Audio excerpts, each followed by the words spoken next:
Welcome to the LOCKDOWN Mindset Bootcamp. I'm extremely happy to have you here and I'm excited to share this with you. Before we start, I would like to introduce myself. My name is Anine. I'm a certified life coach and a registered counselor with the HBCSA. I'm an ordinary person just like you, who always strive to become better, to grow, develop and learn. I consider my love and passion for people as a calling and a true purpose of my life. I strive toward leading others and helping others to move past mental blocks so they can live the life they truly and passionately love. Okay, so for this program, the LOCKDOWN Mindset Bootcamp, it will consist of 4 sessions. The first session is called The New Normal, where we will be discussing everything happening during lockdown and how we had to adapt to the new normal. I'm going to place some focus on our mental health because that is the foundation for any motivation and productivity. For session 1, the structure. First, we'll look at loss during lockdown. We'll look at loss, change, and emotions, all relating to lockdown. Then we'll move over to burnout. What does it look like? What is burnout and how do we avoid it? Then we'll go over to self-care. It is not just lighting a candle. We have a misconception about that, but we'll have a look deeper into self-care. And lastly, we'll go over mindset. 1, 2, 1, 2, mindset check. First, let's look at this quote. You may not control all the events that happen to you, but you can decide not to be reduced by them. Maya Angelou. This is a great quote for times like this. I would recommend printing it out, writing it out, and putting it somewhere you can see it. Next to your mirror, just where you can see it every day. Okay, our first topic, loss during lockdown. During this time, we have all been through enormous change, and some of us are experiencing loss in different types. Change and loss can involve many things. All of us have been affected. Change or loss of personal freedom. The loss could have an effect on your identity as well. An example of this could be if you're a girl who really likes to go out to have brunch with your girlfriends and now that's been taken away and you feel like that was part of who you are and now that is gone, and this is also a loss that people could experience, and that is the loss effect on your identity it's talking about here. Some examples of loss. Okay, social and religious gatherings. Family and friends, you can't see them. Routine is really important. We tend to think, routine is only important for small kids or babies, but we're just grown-up kids and we also need routine, which is great for our mental health. And now that it's been stripped away from us, can also cause some friction. Privacy. Students now have to move home. They're not used to being under their parents' roof anymore. They were used to their own set of rules, do what they want to do, and maybe that's you. Now you have to go by what your parents says, and that can also feel frustrating because you're not used to that. Communication methods. We use our bodies to communicate, and now in public people need to wear masks, and it's quite sad when you try to smile at someone and they don't realize that you're communicating an emotion to them. Hugs, handshakes, our freedom. We may even lose some control over things. And death. Unfortunately, we have people who experience death during this time. Okay guys, I want you to comment down below. What form of loss have you personally experienced? If you're willing to share, please comment down below, share with other people so we can see that we're not alone in this. One thing that I can share that I really dislike about this lockdown is the communication styles. I really want to communicate using my face, share emotion, share excitement, and sometimes it's really frustrating to me when I try to communicate these emotions to people and they cannot see my face, my smile. I try to communicate with them through that, and it can become quite awkward in some situations. Let's have a look at the next slide. How our minds and bodies react. Someone or something we depend on as part of our lives are gone, and it's important to acknowledge that. and acknowledge a big change occurred. And I put that in bold because it is a change. When we deal with this, we might experience different emotions. You might be sad, angry, you might feel guilty. Some people are in denial that this is happening. You can feel anxious, shocked, and you can also withdraw yourself from the situation. Some other responses to sudden change or loss can include some of the following: struggle with sleep, struggle with concentration, difficulties with decision making. Difficulties with decision making during this time is obviously one of the points, but now just imagine you're struggling to concentrate and you're struggling to sleep, and that also plays a role on your decision making capabilities. Then you may also experience some physical pains, headaches and muscle pains, for example. It is normal to also have mixed feelings following loss and change. In fact, you don't have to subscribe to just one of these emotions. It's actually like a woman experiencing PMS. You can have all these emotions mixed up in one day. So you can feel sad about what's going on. Then you can see some of the stats that they're showing, and then you can feel even scared. And then you can go into denial again. All of this happening in one day. What to do with these emotions? Number one, it's okay not to be okay. It is important to identify and acknowledge your feelings. Allow yourself the space to be with these feelings you are experiencing. We've been taught through our whole life that we need to be okay, and this is actually a misconception. We need to acknowledge our feelings. That's the most important thing. We see everybody on social media going through the same thing that we're going through, but they're posting pictures of them doing amazing things. Then we compare ourselves, and this is something that we should actually stop doing, because everybody is going through difficult times in one aspect of their life. We should not focus on that. We need to acknowledge that this can occur to people who we deem to be successful as well, that they are also going through difficult times, and that is not something that predicts whether you are successful or not. So don't compare yourself. Feel the feelings that you're feeling, acknowledge it. Give yourself some time with it. Then the third point, talk to someone about your feelings. Phone a friend. We need to make time to connect with other people.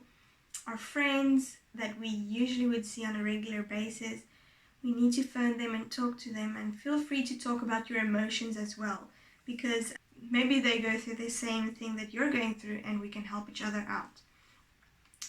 Take time to write in your journal. This would be my number one tip to you guys. Get yourself a journal and write in it. Write your feelings, because one thing that I like about journaling is you write it down and you can observe your feelings from the outside, and then you're not so much in your head, psyching yourself out. So when we write down our feelings on a journal, or what's going on in our head on a journal, we can observe it from an outside perspective. The last point, let go of the thought that everything will return to normal. We don't know if it can return to normal, so don't place that expectation on yourself. Rather tell yourself, I will find a new normal. This will actually give you a sense of freedom, where you can take power into your own hands. So I would rather tell myself this instead of everything will go back to normal, because we know it might not go back to normal. The next section, burnout. Since the effect of lockdown led to heightened emotions, students and employees are more at risk for burnout. Okay, so what is burnout? It is a state of emotional, physical, and mental exhaustion caused by excessive and prolonged stress. Lockdown? It occurs when you feel emotionally drained, overwhelmed, and unable to meet consistent demands. Now we can have a look at some of the causes of burnout. Burnout is caused by a combination of stress, lifestyle, and personality factors. So it's not just one thing that happens. We often could say, this happened to me because of the stress I'm experiencing at work. That is actually what you're naming it to be, is just the cherry on top, which made the whole pyramid crumble down. It's great that you can identify that, but we need to look at all the other factors and intervene in those areas as well. So first we'll have a look at lifestyle. Unbalanced life, lack of supportive relationships, not getting enough sleep, taking on too much responsibilities. Do you identify some of these things in your own life? Now let's go on to personality. Personality, perfectionist tendencies, need to be in control, high achieving type A personality. So with personality, some individuals are high achieving and they put that extra demands onto themselves.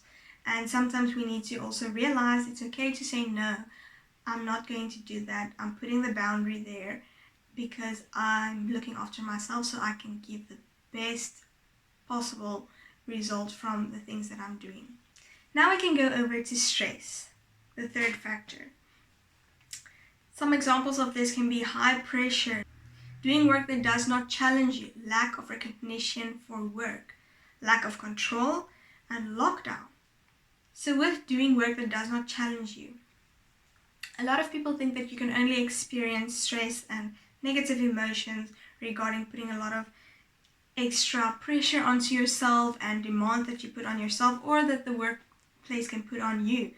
But it's also important to note that some individuals are working in a place where the work they're doing does not challenge them and they feel frustrated within themselves because they feel not recognized for their possibility and the work that they can do. So that's also something that needs to be noted.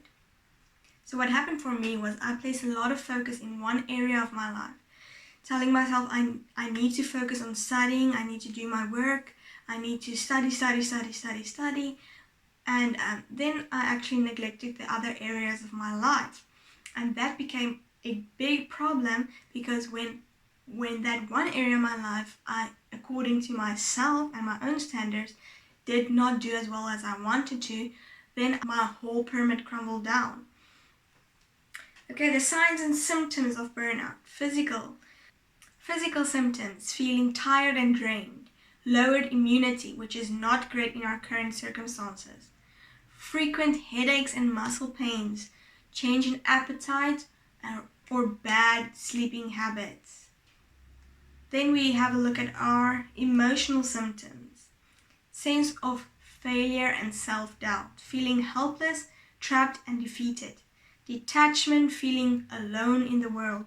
Loss of motivation, negative outlook, decrease in satisfaction and sense of accomplishment.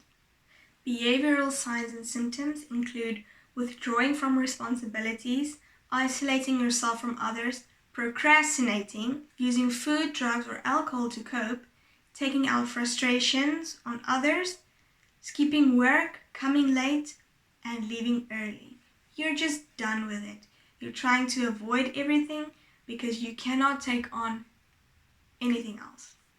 It's important for us to note all of these things so we can be aware that when these things come up in our own lives, we can identify them for what they really are, because that's just your emotions disguising themselves. So guys, comment down below, have you experienced some of these symptoms? Yes or no? Have you experienced them? For me, yes, I have experienced them. It could be during lockdown or even previously, before lockdown started.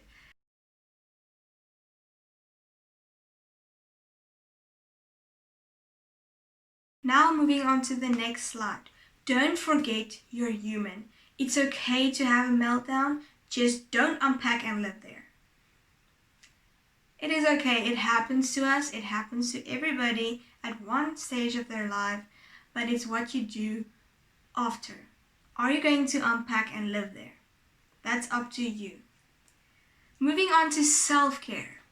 We all know people talk about self-care Sunday. Oh, I'm practicing self-care Sunday. If you're doing it, great. I hope you're enjoying it. But what is it actually? Why are we doing it? Self-care is an activity that we do deliberately in order to take care of our mental, emotional, and physical health. Although it's a simple concept in theory, it's something we often overlook. Good self-care is a key to reducing our anxiety. So yeah, it's often overlooked. People just they think, oh, I want to do self-care, I am practicing self-care, but then a month go by and you did not even take 5 minutes for yourself. So self-care is not simply Netflix and chill. It requires intentional action to bring balance in your life. Let's have a look at some self-care tips. So self-care looks different for everyone. What may be soothing to one person could be stressful to another. I actually had a conversation with one of my colleagues, and she explained to me that some of the things that I consider self-care is actually just provoking stress in her life. So I said I like to have my feet rubbed or a back massage, and that's one of the things that I consider as being one of my self-care activities. And she told me, no, definitely not me. That in fact provoked anxiety in her because she does not like when people touch her. So you need to find out what helps you. The next point, schedule me time. As we said, it's easy in theory, but it's often overlooked because we don't schedule the me time. So schedule your me time. And then stop making excuses. You can practice self-care in 20 minutes and it does not need to be expensive. What I did, I made myself a little jar and I put notes in it with self-care activities I can just reach into and grab, and I can do it at that moment. So I would schedule my self-care time, and then when that time arrived, I would draw one of the self-care activities, and then it was something that I can access quite easily. For example, grabbing a cup of tea and reading a book, or having a bubble bath. Those are some of my go-to activities. And remember, taking care of yourself is not a selfish activity. Sometimes we feel that it's selfish to put that time aside just for you, and especially moms as well. But I need to take care of my kids. I need to do this for this person. I need to do this. You need to fill your cup first before you can give to others. Create time to balance your needs. It's a need. It's not you're not being selfish. It's not just something that you like doing. It's something that you need to bring balance in your life. Okay, so the president said, wear a mask. So do with that what you want. Wear a mask. Now we get different types of self-care. This is an image of the different types of self-care. You can go through that and identify some of them. Now let's go through the different types of self-care. First we get physical. That includes sleep, stretching, walking, healthy food and rest. Then we move on to emotional. Your stress management, kindness, forgiveness, compassion. Social, we see boundaries. Boundaries is really important, guys. And it's important to say no. We need to realize we can say no and it can be respected by others as well. Positive social media. Positive social media is another one. Asking for help and support. When you realize, oh, I'm feeling overwhelmed, ask other people, like, I'm feeling overwhelmed. Can you help me out with this? You can still be successful and still achieve your goals by asking for other people to assist you. Now, spiritual. Spiritual, you can pray, some alone time, journal, walk in the nature. All of those things fall under spiritual type of self-care. Personal, your hobbies, personal identity, honoring yourself. And then we move on to space. Organize your space. Create a healthy living environment for yourself. Financial. People won't think that finances, you can practice self-care with finances. You can go over your savings, budgeting, money management. If you set up a great budget, that would decrease some financial worries that you might have. And your work or studies, time management, positive workspace, and break time. Allow yourself to have a break. So guys, comment down below, what is your go-to self-care activity? Give each other ideas. What did I leave out? Do you have a great suggestion? Please give each other ideas down below.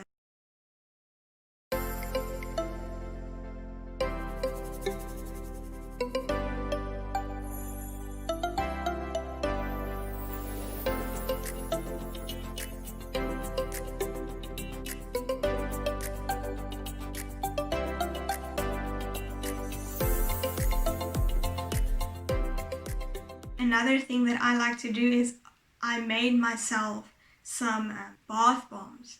So I like making stuff. So I tick off one type of self-care to give me some me time. And then also I like to take a bath. So that's great because it's two activities that I can do as self-care activities. Moving on, I have this activity that I want you guys to do. It's a circle, but you can see it as maybe a pizza or a cake or a pie, whatever you prefer. And in each of these slices, what I want you to do is at the top, I want you to write all the different types of self-care that we discussed in the previous section. And then I want you to review what amount of energy are you spending in self-care in each of these sections or slices. Color them in so you can go over them, review them, and maybe make some adjustments to make sure that you are balancing everything in your life. Another thing that you can do is to see what value you place in each of these sections. I want you to do this to show yourself where you are spending your self-care time in which of these sections, and to see how you can maybe balance it out. Where do you need to spend more time in self-care in each of these sections? You can also use this circle in different areas of your life to make sure you have a balanced life and you pay enough attention in each of these areas. If I can share a story about my personal experience, what I did in the past is I focused all my energy in the one section or area in my life. I placed a lot of focus on my studies. I set really high standards for myself in that area of my life, and I paid a lot of attention. Majority of my attention went to my studies and everything I do regarding that. And some people might say, oh, that's good, she's focusing on her studies. But actually, that's a recipe for disaster. You need to balance your life, and we've heard that before. So if you have this circle, write down where you spend your time. Because if we have a look at this piece of pie, if one area of your life you're not succeeding in your own standards, then it's just the one area. And then you can look at all the other areas in your life and say, oh, I'm not doing bad in this area, I'm doing great in this area. Wow. So then you don't feel completely destroyed if one area of your life does not meet your standards. Okay? So that's what I would suggest you guys do, and then you can see what adjustments you need to make. Maybe spend more time focusing on maybe your health, your relationships with other people, to balance your life out. One of the other things you can ask yourself, okay, now that I've identified where I need help, what will I do to honor these areas in my life? I want you guys to do this activity after we finish the slides, so we can move through everything and you can have the time to go over everything, make sure that you fill everything in that you want to, and have the time to go over what you need to change and where you need to make some adjustments in your life. Now moving on, we have this wonderful quote by Mr. Viktor Frankl. When you are no longer able to change a situation, we are challenged to change ourselves. This is a powerful quote. And if I can just give you guys some background as to who Viktor Frankl is. Okay, so Mr. Viktor Frankl, he was actually a prisoner in one of the concentration camps during Nazi Germany. And what he realized was there were two types of prisoners there. The people who would give up on life and they just give in to what's happening around them. And then there were other people who seemed to be doing quite well under these crazy circumstances. And when he got to know some of these people, he realized that the people who are surviving during these circumstances are the people whose mindsets actually are quite different to the other prisoners in the concentration camps. These individuals know that they cannot change what's going on around them, but they have the power to change their mindsets and their attitudes towards what's going on. And this is actually one of the biggest weapons we have in life, is that we have the power to control our own thoughts and how we act to them. We just need to be aware and intentional about these things. This brings us to mindset. While we can't guarantee when things will get back to normal, we can be proactive about our mindset during this time. Your mindset is your secret weapon to make the most of an unprecedented set of circumstances. Guys, it is your secret weapon. With mindset, first we need to consider the circle of concerns and influences. Often, an unproductive mindset during times of stress results from focusing on things we cannot change. So an unproductive mindset equals focusing on things we cannot change. The current crisis makes it easy to get weighed down by the scale of the pandemic, especially when we live in a world set up to get our attention through rolling news and social media.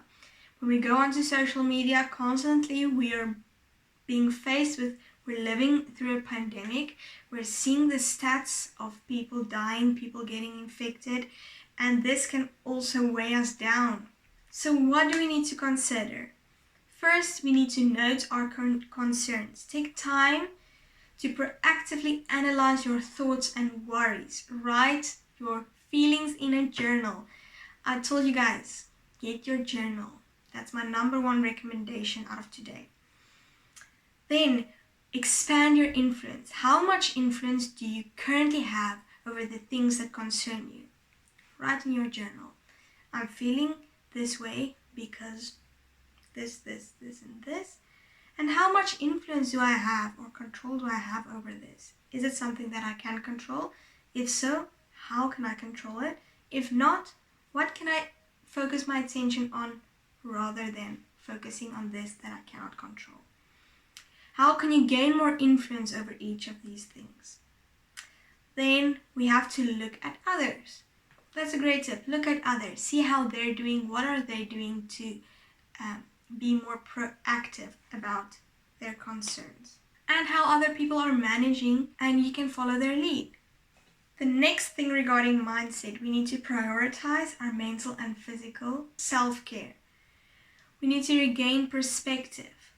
A time of crisis makes it easy to lose perspective. We can easily indulge in catastrophizing, thinking the worst. This is when you think the worst and you use words like always, it always happen, or in other cases when you say, this is the worst thing that's ever happened to us. We will never do this again. Those things, possibly the language also that you use regarding the situation is also important. If you find yourself losing perspective, take charge and reframe your thinking. That's where the language also comes in. What are you telling yourself about your situation? And catastrophizing, don't go to that place. What can you focus on now? What do you have control of now? Enrich your mind. You might find your schedule is less full than usual. Consider allocating time for meaningful educational activities and growth. Working on your reading list or making progress on a course will fuel you with a sense of success even when times are tough. Then the next thing with mindset, we need to seek the blessings in disguise. By changing your mindset about the current crisis and being proactive about all the above steps, you give yourself the chance to not only survive the current situation, but perhaps even use it to your advantage. If you're struggling to see how the crisis might be a blessing in disguise, consider the following points. Unique opportunities. Massive disruption naturally lead to a chance for innovation and improvement. Challenge yourself to identify the opportunities open to you. During times of difficulties and change is often the time period where successful people see what they have available to them and they use this to launch themselves into a successful situation. So that's something you can consider. This thing does not just bring bad things to us, but also positive, great opportunities. Next we have pursue passion projects. Do you have some dreams on your bucket list you never seem to have time for? Now's the time. If you have the extra time, you can do it now. And then reallocate your time. Permit yourself to schedule time for things you love or want to master. Now would be the perfect time if you, for example, want to learn how to bake a cake or even decorate a cake. You can do that. Learn that now. Maybe not eat the whole cake, but you can definitely take some time out, and then it's also some self-care activity for you maybe. Okay guys, I want you to comment down below what mindset strategies do you think you can implement into your life to help you get to the next step.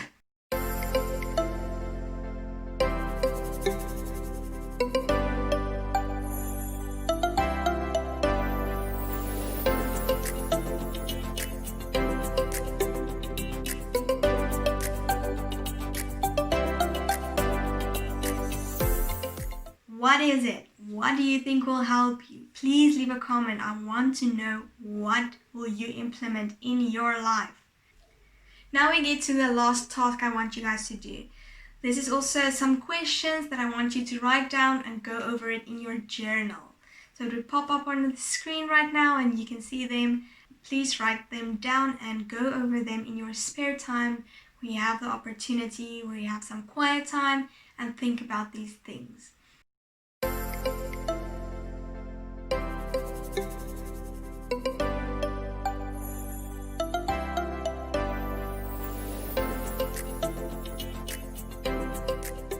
This brings us to the end of today's session. Thank you guys so much for this opportunity.